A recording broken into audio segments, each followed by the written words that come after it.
Good morning to every one. இன்னைக்கு நாம் எடுத்திருக்க தலைப்பு வந்து கேர் அண்ட் நரிஷ்மெண்ட்.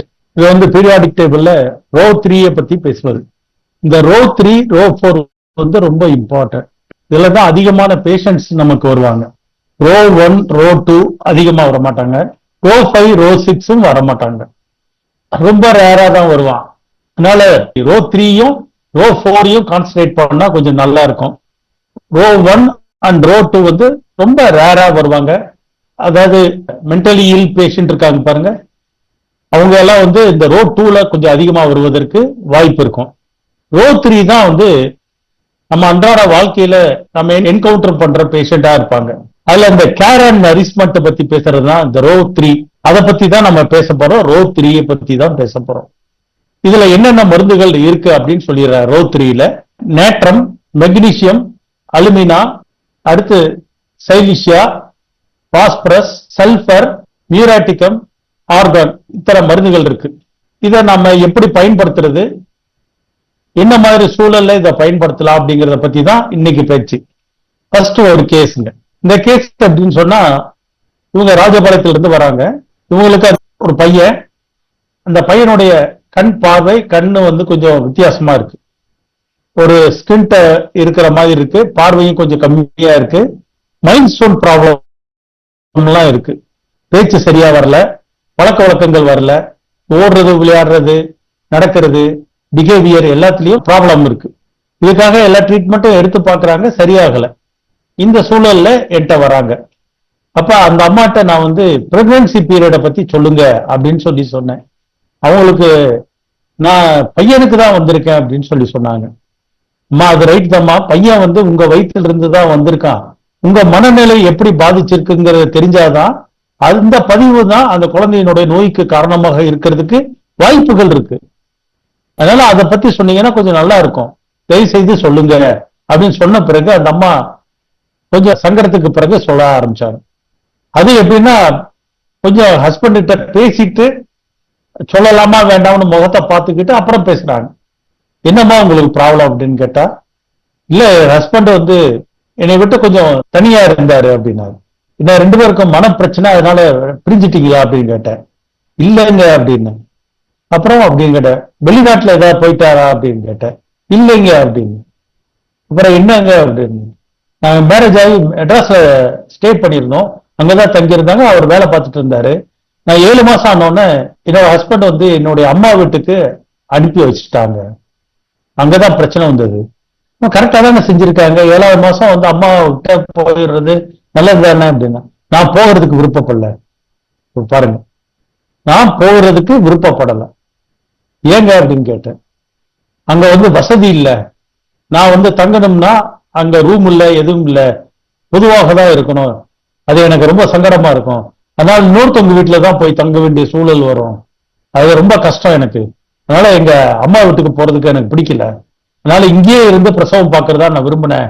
ஆனா எங்க ஹஸ்பண்ட் வந்து இல்ல நீ அம்மா வீட்டுக்கு போறதா நல்லதுன்னு சொல்லி அனுப்பி வச்சுட்டாரு. இதுதான் எனக்கு பெரிய கஷ்டம்.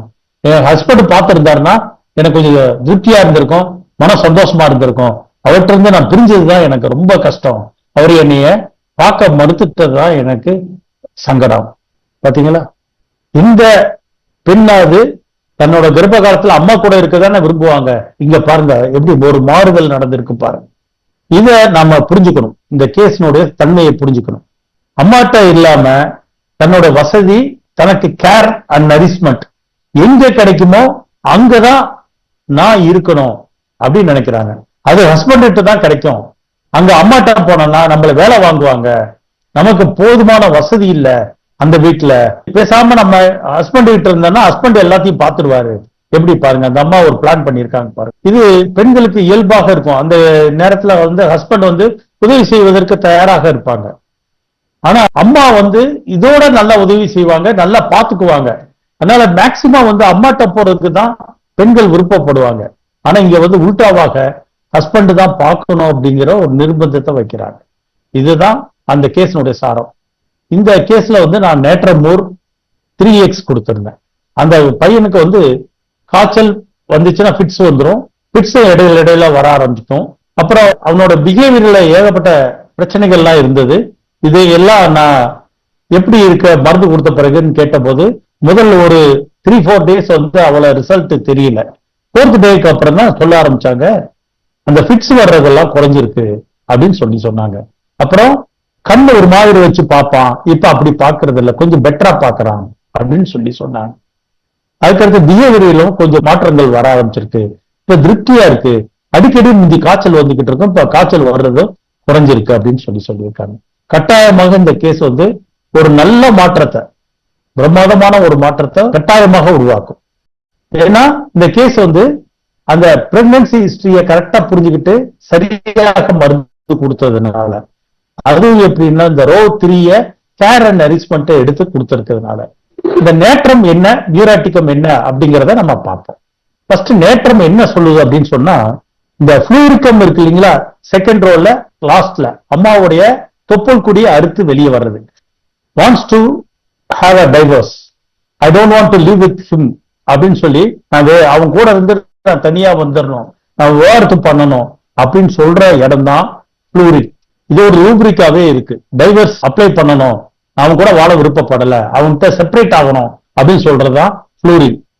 அந்த தொப்புள் கொடியை அறுக்கிற காலகட்டம் தான் அந்த ஃப்ளூரின் தனியான ஆளாயிருச்சு. அப்ப தனியா ஆனவங்க ஒரு தனி என்டிட்டியா வரணும் இல்லையா, அதுதான் தேர்ட் ரோனுடைய ஸ்டார்டிங் பாயிண்ட். அதான் நேற்றத்தினுடைய ஸ்டார்டிங் பாயிண்ட், ஃபர்ஸ்ட் ஸ்டேஜ், நேற்றத்தினுடைய ஃபர்ஸ்ட் ஸ்டேஜ். அதுல என்ன இருக்குன்னா, there is no sense of identity. அவங்களுக்குன்னு ஒரு அடையாளம் இருக்காது. I am not me, I have a separate existence.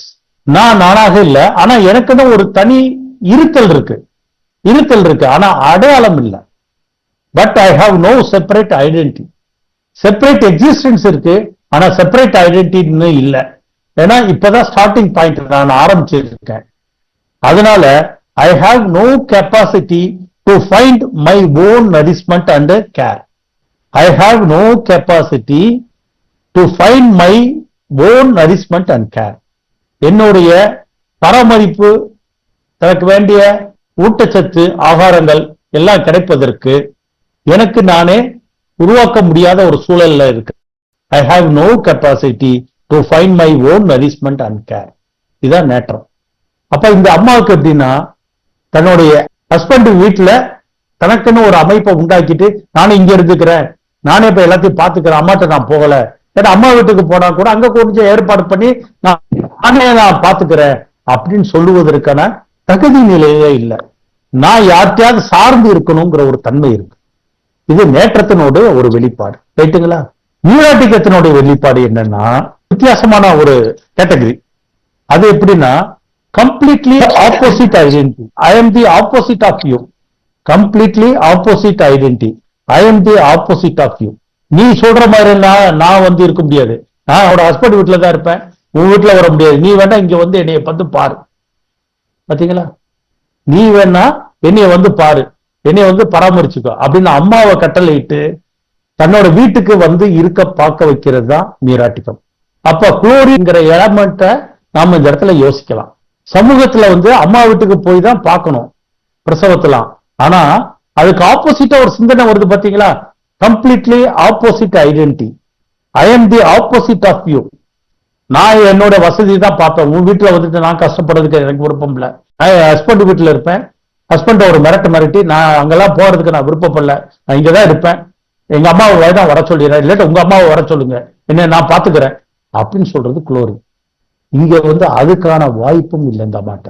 அங்க போகணுங்கிற எண்ணம் இருக்கு, ஆப்போசிட்டா சிந்திக்கிற சிந்தனை இருக்கு, ஆனா அவங்களுக்கு அடையாளம் இல்லை. அதனால வேற வழி இல்லாம அம்மாட்ட போக வேண்டிய ஒரு சூழல் வந்துடுறாங்க. இப்படியாக நம்ம ஸ்டோரியை புரிஞ்சுக்கணும்.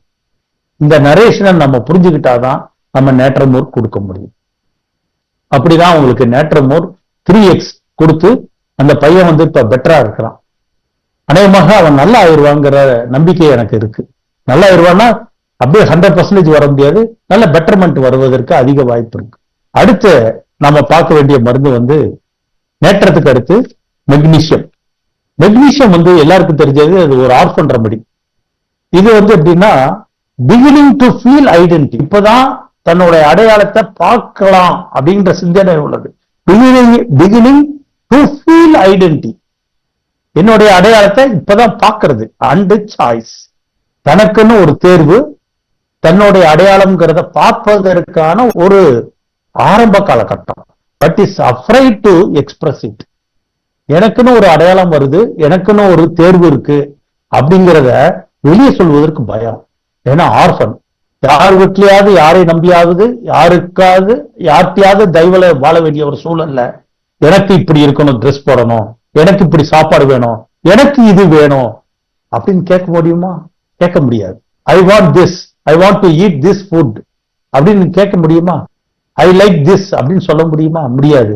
அவங்க என்ன சொல்றாங்களோ அதை தான் நீங்க எடுத்துக்க முடியும். இதுதான் அதனுடைய சிக்கல்.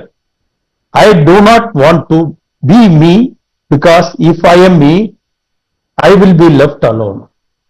நான் நானாக இருக்க முடியாது, ஏன்னா நான் நானாக இருக்கிறேன்னு சொன்னா நான் தனிமையாக்கப்படுவேன் அப்படிங்கிற ஒரு பயம் எனக்கு இருக்கு. I will you want me to do, நீங்க என்ன சொல்றீங்களோ அதை தான் நான் செய்ய முடியும். Eat what you want me to, நீ என்ன சாப்பிடணும்னு சொல்றீங்களோ அதை தான் நான் சாப்பிட முடியும். நான் நானாகவே இருக்க முடியாது. Don't want to be my self. நான் நானாகவே இருக்க முடியாத ஒரு சூழல் இருக்கு. நீங்க என்ன சொல்றீங்களோ அதை கேட்டுட்டு நான் வாழ்ந்துகிட்டு இருக்கேன். ஏதாவது ஒரு பிரச்சனை ஏதாவது ஆச்சுன்னா சிக்கலாயிரும். இதுக்கு ஒரு கேஸ் எக்ஸாம்பிள். ஒரு லேடிக்கு ரிங் வார்ம், ஃபுல்லா ரிங் வார்ம். அவங்க எல்லா ட்ரீட்மெண்ட்டும் பார்த்துட்டாங்க, ஹோமியோபதியும் பார்த்துட்டாங்க, எல்லாம் பார்த்துட்டாங்க. கடைசியில் என்கிட்ட வந்தாங்க. ஒரு கிளாசிக்கல் ஹோமியோபதிட்டையும் காட்டிட்டாங்க. அவரும் நல்லா வைத்தியம் பார்த்து ஒன்றும் முடியாம போயிருச்சு. இந்த கேஸ்ல என்கிட்ட வந்தாங்க. நான் வந்தோடனே நான் முடிவு பண்ணிட்டேன், இது கிளாசிக்கல் ஹோமியோபதியில் அடப்படாது, வேற மாதிரி தான் பார்க்கணும்னு சொல்லிட்டு அவங்க வாழ்க்கை வரலாறுலாம் கேட்டேன். கேட்டபோது அவங்க சொன்னாங்க, சார் எனக்கு அம்மா அப்பா இறந்து போயிட்டாங்க, ஹஸ்பண்ட் தான் எல்லாமே பார்த்துட்டு இருக்காரு. ஆனா ஹஸ்பண்ட் எப்படின்னா தான் என்ன நினைக்கிறாரோ, அவர் என்ன நினைக்கிறாரோ அதான் நான் செய்யணும், வேற எதுவுமே நான் யோசிக்க முடியாது. எனக்கு அம்மா அப்பா இல்லாதனால நான் இது வேணும் அது வேணும்னு எதுவுமே கேட்க முடியாது. எனக்கு அவருக்கும் ஒத்தே வராது. நான் ஏதாவது கோவப்பட ஆரம்பிச்சிட்டேன்னா அது பெரிய சிக்கல்ல போய் கடைசியில் எனக்கு போக்கு இடம் இல்லை. வார்த்தையை பாருங்க, எனக்கு போக்கு இடம் இல்லை, போறதுக்கு இடம் இல்லை, வேற வழி இல்லை. எனக்கு அண்ணன் தம்பி அக்கா தங்கச்சி யாருமே இல்லை, நான் அனாதா சார். எப்படி பாருங்க. அப்ப வேற வழி இல்லாம அவர் சொல்லுவதை நான் கேட்டிருக்கேன். நான் கோவப்படக்கூட முடியாத ஒரு சூழல்ல இருக்கேன். நான் என்னோட இதை எதையுமே காட்ட முடியாது. நான் நானாகவே அங்க இருக்க முடியாது. அவர் என்ன சொல்றாரோ அதுக்கேத்தாப்புலதான் நடந்துக்குவேன். அப்ப என்னுடைய கோவத்தை எல்லாம் அடக்கி வச்சுக்கிட்டு அவருக்காக நான் இருக்கிறேன் அப்படின்னு சொன்னார். மெக்னீசியம் சல்பியூரிக்கம் அவர் கொடுத்த மருந்து. மெக்னீசியம் சல்பியூரிக்கம் 6ல நான் எதிர்பார்க்கவே இல்லைங்க. ரிசல்ட் அற்புதமா இருந்துச்சு. 1 மந்த்ல அற்புதமான ஒரு மாற்றம் வந்துச்சு. அப்புறம் ஒரு 3 மந்த்ஸ் எடுத்தாங்க. எடுத்து கம்ப்ளீட்டா அந்த ரிங் வார்ம் போயிடுச்சு. அவங்களுக்கு ரிங் வார்ம் இல்லாத இடமே இல்லை. உடம்பு அவ்வளவு தூரத்துக்கு முகம், கழுத்து, உடம்பு பகுதி, எல்லா கிராயிங், எல்லா ஏரியாலையும், காலு கை எல்லா இடத்துலயும் இருந்தது. எல்லாமே சரியாகி ரொம்ப நல்ல ஒரு மாற்றம் உண்டாச்சு. அதுல என்னன்னா அந்த ஸ்கார் முதற்கொண்டு ரொம்ப சீக்கிரமா போக ஆரம்பிச்சிருச்சு. எல்லாமே சரியான பிறகு பிளாக் ஸ்கார் வரும் பாருங்க, அது கூட சீக்கிரமா மறைய ஆரம்பிச்சிருச்சு. அவங்களுக்கு கொடுத்தது அது மெக்னீசியம் சல்பியூரிக்கம் 6 ஒரே ஒரு டோஸ் தான். ஆனா அதுக்கப்புறம் நான் கொடுக்கவே இல்லை. நல்ல மாற்றங்கள் வந்துருச்சு. 3 மந்த்ஸ்ல நல்ல மாற்றம் வந்துருச்சு. நான் மருந்து வேண்டாம், தேங்காய் எண்ணெய் போட ஆரம்பிச்சிருங்க அப்படின்னு சொல்லிட்டேன். அதுக்கடுத்து அவங்க வேற பேஷண்ட்லாம் அனுப்புனாங்க. அப்ப சொன்னாங்க, அந்த கருப்பு தழும்பு போது கொண்டு போயிருச்சு சார், நல்லா இருக்கு அப்படின்னு சொன்னாங்க. அடுத்து இன்னொரு கேஸ். இது தலைவலி, சரியான தலைவலி. இந்த கான்ஸ்டிபேஷன் வந்துச்சுன்னா என்னன்னா மெக்கானிக்கலா ரிமூவ் பண்ண வேண்டியது வரும். ஹாஸ்பிட்டல் கொண்டு போயோ இல்லாட்டி டேப்லெட்ஸ் வச்சுதான் ரிமூவ் பண்ண வேண்டிய சூழல் அவனுக்கு வரும். இந்த பையனுக்கு ஸ்கூல்ல ஏதாவது ப்ராப்ளம் இருக்குமா அப்படின்னு நான் கேட்டேன். ஸ்கூல்ல பாத்தீங்கன்னா ஒன்னு ஆவரேஜ் ஸ்டூடெண்ட் தான், ஒன்னும் சரியா படிக்க மாட்டாப்புல, ஒன்னும் செய்ய மாட்டாப்புல. வீட்டுல கேட்டா வீட்டுல அவங்க அம்மா அப்பா அவன் பேசாம இருப்பான் சார், நாங்க சொல்றதை கேட்டுக்கிட்டு அவன் பேசாம இருப்பான், அவங்க அப்பா என்ன சொல்றாரோ அதை கேட்பான், அவ்வளவுதான் அப்படின்னு சொன்னார். அவனை கூட்டு வந்திருந்தாங்க, எல்லாமே கேட்டேன். அவனால சரியான பதில் அவனால சொல்ல முடியல. அவங்க அப்பாவை அந்த பையனை வெளியே போக சொல்லிட்டு, சார் உங்க பையனை பத்தி சொல்லுங்க சார் அப்படின்னு கேட்டேன். சார் யார்கிட்டையும் பழக மாட்டான், யார்கிட்டையும் பேச மாட்டான், நான் என்ன சொன்னாலும் கேட்பான், நான் என்ன சொல்றேனோ அதை தான் செய்வான். ஜவுளி கடைக்கு போனா நான் என்ன வாங்கி கொடுக்குறோமோ அது இது பண்ணுவான். நான் டெய்லர் கடையில போய் தைக்கணும்னு சொன்னா தைச்சுவான். ரெடிமேட் எடுத்து கொடுத்தா அப்படியே எடுத்து போட்டுக்குவான். எனக்கு இது வேணும் அது வேணும் எதுவும் கேட்க மாட்டான். அவங்க அம்மாட்டையும் எனக்கு இந்த பொருள் வேணும், இந்த ஸ்நாக்ஸ் வேணும் எதுவுமே சொல்ல மாட்டான். எது கொடுக்குறாங்களோ சாப்பிட்டுட்டு பேசாம இருப்பான், சொல்லுவதை கேட்டுட்டு பேசாம இருப்பான். நானும் ஒரு சின்ன தவறு சார், கடுமையான கண்டிப்புல வளர்த்துட்டேன் சார். அதுல வந்து ரொம்ப அப்படியே இறுகி போயிருந்தான். முதல் ஆரம்பத்திலேயாவது 2-3 கேள்வி எல்லாம் கேட்பான், அதுவும் கேட்கறது இல்ல. படிப்பெல்லாம் சுமாராதான் படிச்சுக்கிட்டு இருக்கான் அப்படின்னு சொன்னான். அவன் சின்ன வயசுல என்ன மாதிரி பேசுவான் அதையாச்சும் சொல்லுங்க, எப்படி உங்ககிட்ட பழகுவான் அப்படின்னு கேட்டான். சார் ஒரு பேச்சு தொடங்கின பிறகு அவன் பேர் வந்து சந்தானராஜ். சந்தானராஜுக்கு தயிர் சாதம் பிடிக்காது அப்படின்னு தான் சொல்லுவான். சந்தானராஜ் சைக்கிள்ல வரமாட்டான். நான் சைக்கிள்ல வரமாட்டேன்னு சொல்றதுக்கு பதிலா சந்தானராஜ் சைக்கிள்ல வரமாட்டான் அப்படின்னு சொல்லி தன்னையே பேசுவான். அப்புறம் நாள் பட நாங்க சொல்லி சொல்லி கொஞ்சம் மாறி இருக்கான் அப்படின்னு சொல்லி சொன்னாங்க. இதுதான் அந்த கேஸினுடைய கீநோட். எனக்கு அதுக்கு முன்னாடி சொன்னதெல்லாம் வந்துட்டு அவங்க அப்பா கண்டிப்பா வளர்ப்பாரு அப்படிங்கறது எனக்கு தெரிஞ்சது. அது கூட அவங்க அப்பா வந்து அவ்வளவு எக்ஸ்பிரசிவா சொல்லல, ரொம்ப கண்டிப்பா வளர்ப்போம் சார் அப்படின்னு சொன்னதை தவிர எந்த அளவுக்குன்னா எனக்கு தெரியாது. அப்புறம் தான் நான் யோசிச்சு பார்த்தேன், கேஸினுடைய இது வந்து மைக்ரைன் அசோசியேட்டட் வித் கான்ஸ்டிபேஷன். இந்த ரெண்டையும் நான் கணக்குல வச்சுக்கிட்டு அவனுக்கு அலுமினா பிரிஸ்கிரைப் பண்ணேன். அலுமினாவுடைய மிக முக்கியமான வார்த்தை என்னன்னு சொன்னா கன்ஃபியூஷன் ஆஃப் ஐடென்டிட்டி, அடையாள சிக்கல். Do I want to be me or do I want to be what you want to be அப்படின்னா என்ன அர்த்தம்னா, எனக்கு வந்து அடையாள குழப்பம் இருக்கு. நான் ஆணாக இருக்க முடியுமா, இல்ல நீ சொல்ற ஆளாக நான் இருக்க முடியுமா, இதுதான் இருக்குது. Do I want to be me or do I want to be what you want me to be. நீங்க எதுவாக இருக்கணும்னு நினைக்கிறீங்களோ அது போல நான் இருக்கணுமா, இல்லாட்டி நான் நானாக இருக்கணுமா, இதுதான் இருக்கிற சிக்கல். இந்த கன்ஃபியூஷன்லயே அவங்க இருப்பாங்க. கிட்டத்தட்ட என்னன்னா ஹெட் பிலாங்ஸ் டு அனதர் தான். அடுத்தவங்க என்னென்ன சிந்திக்கிறாங்களோ அது போல இவங்க செயல்படுறவங்க, அடுத்தவங்க சிந்தனையில செயல்படுறவங்க, மோல்ட் ஆகி நிக்கிறவங்க. அலுமினா எப்படி மோல்ட் ஆகும், கிளே போல மோல்ட் ஆகும். இப்ப மெட்டல் கிளே தான் வந்து அலுமினா. அதனால அவங்க அப்பாவுடைய மோல்டுலயே இந்த பையன் வளர்ந்ததுனால அவனுக்குன்னு சொந்த சுயமான ஐடென்டிட்டி இல்லாதனால அவன் இப்படி ஆயிட்டான். அவனுக்கு கொடுத்ததா என்கிட்ட இருந்தது அலுமினா 30 தான். 30 கொடுத்து அவனுடைய constipation as well as headache எல்லாம் சரியாயிடுச்சு. இந்த கான்ஸ்டிபேஷன் என்னன்னா மெக்கானிக்கலா ரிமூவ் பண்ண வேண்டியது வரும். ஹாஸ்பிட்டல் கொண்டு போயோ இல்லாட்டி டேப்லெட்ஸ் வச்சுதான் ரிமூவ் பண்ண வேண்டிய சூழல் அவனுக்கு வரும். இப்ப அந்த கம்ப்ளைண்ட்ஸ் எல்லாம் சரியாயிடுச்சு. அடுத்து சிலிக்கா. சிலிக்கா வந்து ஒரு மிக முக்கியமானது 10th ஸ்டேஜ்ல இருக்கு. நேற்றம் வந்து first stage, magnesium second stage, third stage வந்து அலுமினா. 10th ஸ்டேஜ் இடையில ஸ்டேஜ் இல்ல. தேர்ட் ரோல வந்து மற்றதெல்லாம் இல்ல. 4th இருந்து 9th வரைக்கும் இல்ல. 10th தான் இருக்கு சிலிக்கா. சிலிக்கா எப்படின்னா ஐ ஆம் கிளியர் வாட் ஐ ஆம், நான் யாருன்னு எனக்கு நல்லா கிளியரா தெரியும். திஸ் இஸ் மீ, நான் தான் இது அப்படின்னு நல்லா தெரியும். I have a definite image, எனக்குன்னு இப்படி ஒரு வடிவம் இருக்கு, உருவம் இருக்கு, ஒரு படிவம் இருக்கு. அண்ட் செப்பரேட் ஐடென்டிட்டி, எனக்குன்னு தனி அடையாளம் இருக்கு. அந்த அடையாளத்துக்கு ஏதாவது திருட்டு வந்தாதான் எனக்கு வந்து ஆங்ஸைட்டி வரும். மற்றபடி என்னோட இமேஜ், என்னுடைய அடையாளம் எல்லாத்துக்கும் எனக்கு பிக்சடா இதுதான் எனக்கு நல்லா தெரியும், உறுதியாக இருக்கிறேன் அப்படிங்கிற ஒரு சிந்தனை உள்ளதுதான் சைலீஷியா. சைலீஷியா ஆளுகள் வந்து எப்பொழுதுமே எல்லா விஷயத்திலும் உறுதியாக இருப்பாங்க. தன்னோட அடையாளத்தை பத்தி அவங்களுக்கு தெரியும். ஆனா அந்த அடையாளத்துக்கு ஏதாவது கலங்க வந்துச்சுன்னா தான் சிக்கல். ஒரு உதாரணத்துக்கு எப்படின்னா, இப்ப ஸ்டேஜ்ல ஏறுறாங்க. ஸ்டேஜ்ல ஏறினோன்னு நாம நல்லா பெர்ஃபார்ம் பண்ணுமோ இல்லையா, ஏன்னா நம்மளை பத்தி நமக்கு தெரியும், நம்ம எல்லாம் ப்ரிப்பேர் பண்ணியிருக்கோம், எல்லாமே செஞ்சிருக்கோம். ஆனா நாம வந்து சரியாக பேசுவோமோ இல்லையோ, நம்ம இமேஜ் வந்து பாதிச்சிருமோ அப்படிங்கிற ஒரு பயம். அந்த ஃபியர் தான் வந்து இவங்களுக்கு ஒரு ஆங்ஸைட்டியை உண்டாக்கிடுது. அதனாலதான் இவங்களுக்கு ஸ்டேஜ் ஃபிளைட் வந்து அதிகமா வருது. இந்த சைலிஷியால இருக்கிற ப்ராப்ளம் பிக்சட் ஐடென்டிட்டி மட்டும் இல்ல, பிக்சட் அப்சஷனும் இவங்களுக்கு இருக்கும். ஒரு பழம் எடுத்துட்டீங்கன்னா, இப்ப மாம்பழம்னா மாம்பழம் தான் பிடிக்கும், பப்பாளின்னு எடுத்துட்டா பப்பாளி தான் பிடிக்கும், இந்த கலர்னு எடுத்துட்டா சில பர்டிகுலர் கலர் தான் பிடிக்கும். இப்படிதான் ட்ரெஸ் பண்ணணும், இப்படிதான் கோடுல வாழணும், இப்படிதான் ரூல்ஸ் அண்ட் ரெகுலேஷன்ல வாழணும், இப்படிதான் இருக்கணும் அப்படின்னு சொல்ற சில செட்டர்னிட்டி எல்லாம் அவங்களுக்கு உண்டு. அதுல இருந்து மாறுவதுங்கிறது அவங்களுக்கு சாத்தியமே இல்லாததா இருக்கு. இதுதான் சைலிஷியா.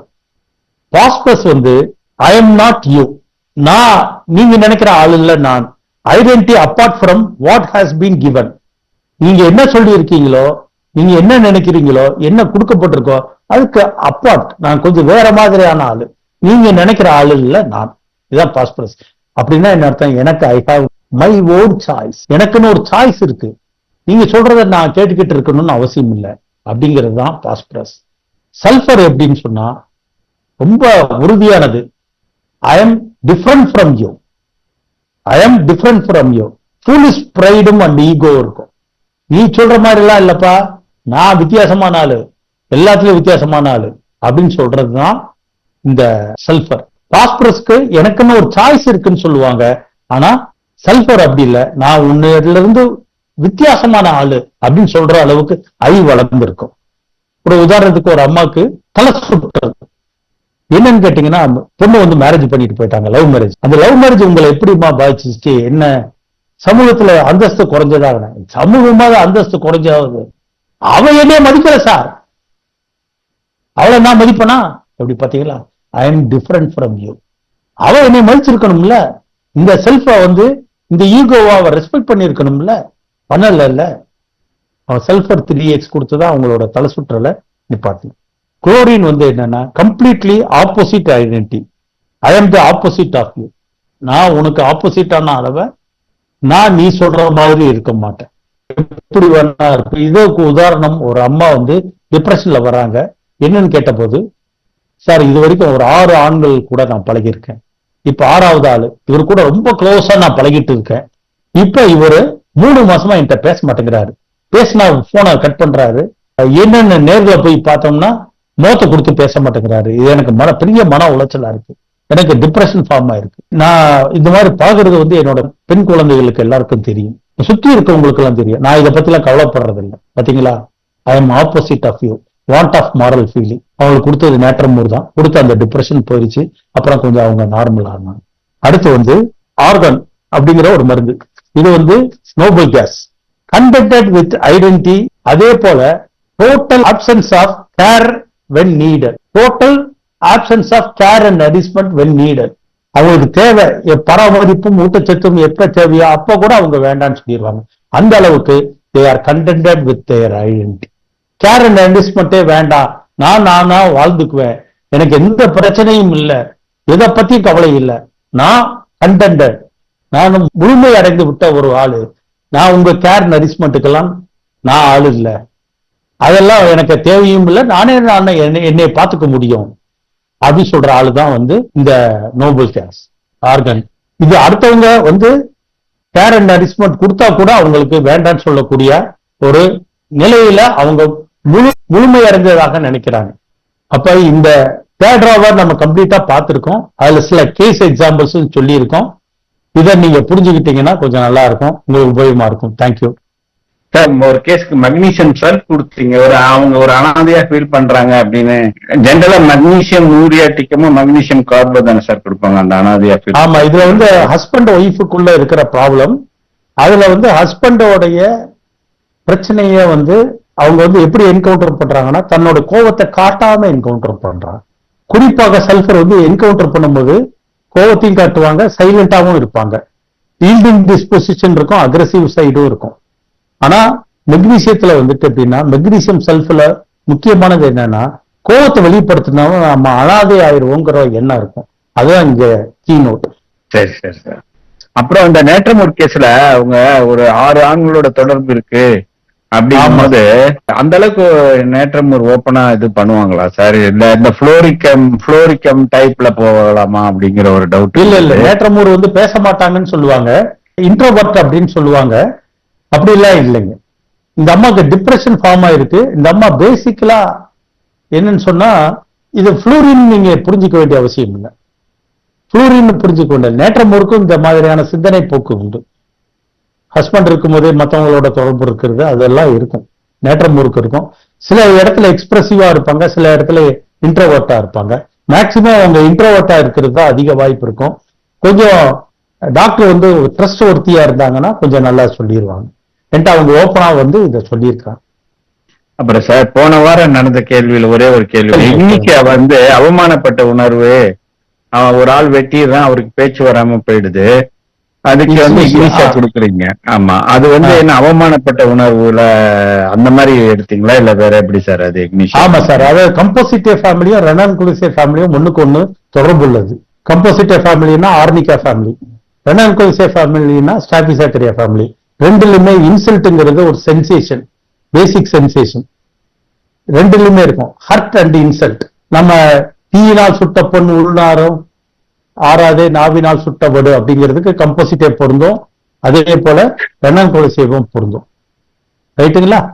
அதனால கம்போசிட்டை வந்து எடுத்து அதுல இருக்க சிம்பிளிட்டிக் ரெமடி எதுன்னு பார்த்து நான் கொடுத்துருக்கேன். ஏன்னா ஹர்ட்ங்கிறது இன்ஜுரி. இந்த இடத்துல வந்து அருவாள் எடுத்து தலையில வெட்டிடுறாங்க. அதனால கம்போசிட்டை ஃபேமிலி எடுத்து நான் கொடுத்துக்கிறேன். இல்லாட்டி சாட்டிஸ்ஃபேக்டரியாவே கொடுத்துருக்கலாம். வெட்டுக்காயம் இன்ஜுரிங்கிறதுனால. சரி சார், இந்த இன்சல்ட்ல சார் ரெண்ணான் கிளேஸையும் கம்போசிட்டையும் எப்படி சார் டிஃபரன்ஷியேட் பண்றது? ஒன்லி காயம் இருந்தாதான் கம்போசிட்டா இல்ல வேற சில உணர்வுகளும் வித்தியாசமாகப்படுமா? ரெண்ணான் கிளேஸை வந்து ரொம்ப ரா சென்சிட்டிவிட்டி சார். சின்ன சின்ன விஷயத்துக்கெல்லாம் சென்சிட்டிவா இருப்பாங்க. இது வந்து ஃபர்ஸ்ட் சூப்பர் கிளாஸ் சார் ரெண்ணான் கிளேஸை. அதே மேங்கனோலிடே சப் கிளாஸ். கம்போசிட்டே வந்து ஆஸ்ட்ரேடே sub class, 6th sub class. இது வந்து பவர் சென்டர். பவர் சென்டர்னா என்ன சொல்றதுன்னா பரிணாம வளர்ச்சியில கொஞ்சம் வளர்ச்சி அடைந்த ஒரு தாவரம் கம்போசிட்டே. ரெண்ணான் கொலைசை வந்து இன்னும் வளராத தாவரம். Super sir, super. அவங்களுடைய செயல்பாடுகள் கூட அப்படிதான் இருக்கும். அதனாலதான் அவங்க வீட்டை விட்டு வெளியே வர்றது, ரொம்ப புலங்குறது, அந்த மாதிரி எல்லாம் ரொம்ப சங்கடப்படுவாங்க. சரி சரி சார். சார் நீங்க குளோரின் பத்தி சொல்லும் போது அந்த தொப்புள் கொடி அறுபடுற நேரம் அப்படின்னு சொன்னீங்க. ஆமா, அதுக்கு ஒரு கேஸ் சொல்றேன் உங்களுக்கு புரியும். அதாவது ஒரு பையன் வந்து ஸ்கூல்ல வந்து அவனுடைய பிஹேவியர் எல்லாம் வந்து ஒரு மாதிரி இருக்கு. அதாவது அவன் ஏஜ் வந்து ரொம்ப சின்ன வயசு, இம்மெச்சூர்டு ஏஜ். ஆனா கிளாஸ்லயே மாஸ்டர்பேட் பண்றான். மிஸ் வந்து பாத்துறாங்க. பார்த்து ரொம்ப சங்கடப்பட்டு அவங்க பேரண்ட்ஸ் கூப்பிட்டு நீங்க இந்த ஹேபிட்டை மாத்திருங்க, மத்தவங்க எல்லாம் இதை பார்த்து சிரிக்கிறாங்க, மற்றவங்க எல்லாம் இதை பார்த்து பழக ஆரம்பிச்சிருவாங்க. அதனால பையனை வந்து இந்த ஹேபிட் எல்லாம் மாத்தின பிறகு ஸ்கூல் கொண்டு வாங்கன்னு சொல்லி அனுப்பிச்சு வச்சிடுறாங்க. இந்த சூழல்ல அந்த பையன் என்கிட்ட வைத்தியத்துக்கு வரான். அவங்க தாத்தா கூப்பிட்டு வர்றாரு. அப்ப அவங்க அம்மாட்ட போன் கொடுக்க சொல்லி, ஏன்னா அவங்க நேர்ல வர மாட்டேன்னாங்க. கேட்ட போது இந்த பையனோட பிரெக்னன்சி காலகட்டம் என்ன அப்படின்னு கேட்டேன்னா, மிக கொடூரமான காலகட்டம் சார். ஹஸ்பண்டே எனக்கு சுத்தமா பிடிக்கல. அவன் என்னை ஏமாத்தி கல்யாணம் முடிச்சிட்டான். சிங்கப்பூர்ல வேலை பார்க்கறேன்னு சொல்லிட்டு, சிங்கப்பூர் சிட்டிசன் சொல்லிட்டு ஒரு அங்கேயும் வேலை பார்க்கல, இங்கேயும் வேலை பார்க்கல, ஏமாத்தி டிப்ளமோ முடிச்சவன் டிப்ளமோ கூட கம்ப்ளீட் பண்ணல, பாலிடெக்னிக் மட்டும்தான் போயிருக்கான். என்கிட்ட இன்ஜினியரிங் சொல்லிட்டு ஏமாத்தி என்னை கல்யாணம் முடிச்சு ஒரு நல்ல மனுஷன் இல்லாத இருக்கான். அதனால அவனை வந்து விவாகரத்து பண்ணணுங்கிற ஒரே வெறியில இருந்தேன். அதே மாதிரி அந்த நேரத்துல இவன் பிரெக்னன்ட் ஆயிட்டான். அந்த காலகட்டத்துக்கு தான் நான் விவாகரத்து பண்ணி நான் வெளியே வந்தேன். அப்பதான் நிம்மதியா இருந்தேன். நான் காலகட்டத்துல பிறந்தவன் தான் சார் இது அப்படின்னாங்க. அவனுக்கு கொடுத்த ஃப்ளூரிக் ஆசிட், அவனோட அந்த மாஸ்டர்பேஷன் ஹேபிட் போய் அவனுக்கு மைல்டு ஆர்டிசம் இருந்தது, அதுவும் போய் இப்ப நல்லா இருக்கிறான் அந்த பையன். இப்ப ஸ்கூல்ல நான் படிச்சுக்கிட்டு இருக்கான் திருப்பி அதே ஸ்கூல். இப்ப புரிஞ்சிருக்கும்னு நினைக்கிறேன் ஃப்ளூரின்ங்கிறது என்னன்ட்டு. அது அந்த அளவுக்கு கடத்தப்படுது. இன்னொரு விஷயம் பாருங்க, அங்க நடந்தது இங்க பையனுக்கு கடத்தப்படுது. Homoeopathy proving that it is genetically will work. ஆமா சார், இந்த ஆர்கான்னு சொன்னீங்களா சார்? ஆர்கானை தனியா கொடுத்து பாத்துருக்கீங்களா சார்? அது ஒர்க் ஆகுதா சார்? இது வரைக்கும் கொடுத்தது இல்ல, வாங்கி வச்சிருக்கேன், கொடுத்தது இல்ல. அதுக்கான வாய்ப்பு கிடைச்சது இல்ல. அதுக்கான வாய்ப்பு இல்ல. ஆனா அதை பத்தி நம்ம தெரிஞ்சுக்கிறோம். Contented with identity, even when care and nourishment is needed, he refuses because he is contented with his own identity and choice. அந்த ரோல வர எல்லா இதுமே கொஞ்சம் அந்த மாதிரி ஃபீலிங் தானே சார் வரும்? இல்ல மற்றதுக்கெல்லாம் கேர் அண்ட் நரிஷ்மெண்ட் தேவைன்னு இருக்கும். சில்லிக்கால இருந்து தான் கொஞ்சம் மாறுபடும். சில்லிக்காவுக்கு முன்னாடி இருக்கிறதெல்லாம் கேர் அண்ட் நரிஷ்மெண்ட் தேவைப்படும். சில்லிக்கா வந்து இமேஜ் ஓரியன்டட் ஆயிரும், ஈகோ டெவலப் ஆயிரும். அந்த ஐடென்டிட்டி டெவலப் ஆனதுனால இந்த கேர் அண்ட் நரிஷ்மெண்ட் அவங்க வேற மாதிரி ஈகோவோட ரிலேட் பண்ணி பார்க்க ஆரம்பிச்சிருவாங்க. ஈகோ டெவலப் ஆகாத காலகட்டத்துல அவங்க கேர் அண்ட் நரிஷ்மெண்ட் எதிர்பார்க்கிற காலகட்டமா இருப்பாங்க. இவ்வளவுதான். சைடிஷா 10. இது வந்து ஈகோ உண்டாகிற காலகட்டம், இது ஈகோ டிக்ளைன் ஆகிற காலகட்டம். இந்த ஈகோ வந்து என்னன்னா டெவலப் ஆகிற காலகட்டத்துல கேர் அண்ட் நரிஷ்மெண்ட் தேவை. ஈகோ ஒன்ஸ் டெவலப் ஆயிடுச்சுன்னா ஈகோவுக்கு தீனி போடணும், அதுக்கு கேர் அண்ட் நரிஷ்மெண்ட் வேணும். புரிஞ்சுக்கோங்க, அவ்வளவுதான். அந்த ஈகோவுக்கு மரியாதை செலுத்தணும். அந்த ஈகோவுக்கு மரியாதை செலுத்தும் போதெல்லாம் அவன் நோய்வாய்ப்பட்டுவான். Thank you sir.